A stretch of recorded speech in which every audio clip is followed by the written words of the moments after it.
आगमन काल की तैयारी। 18वां दिन। संत लूकस का सुसमाचार, अध्याय 7, वचन 30 से 35 में हमारे हृदय को आईना दिखाता है।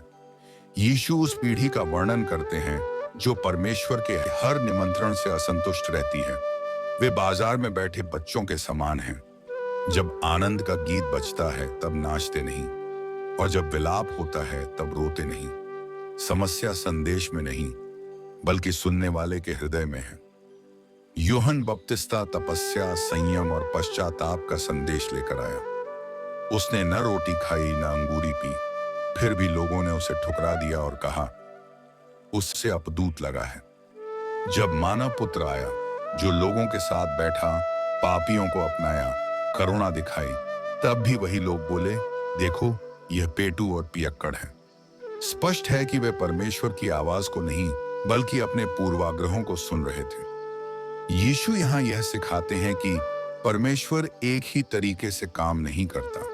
कभी वह तपस्या के द्वारा हृदय को जगाता है, और कभी संगति व अनुग्रह के द्वारा चंगाई देता है। जो लोग सच्चे मन से खोजते हैं, वे अंततः पहचान लेते हैं कि यूहन्ना भी परमेश्वर से था और यीशु भी। इसलिए कहा गया, ईश्वर की प्रज्ञा उसकी प्रजा द्वारा सही प्रमाणित हुई है। आगमन काल में यह वचन हमें बुलाता है कि हम अपने कठोर विचारों को छोड़ें और परमेश्वर की प्रज्ञा के लिए खुले हों। क्रिसमस की तैयारी तभी सच्ची है जब हम पश्चाताप और अनुग्रह दोनों को स्वीकार करते हैं।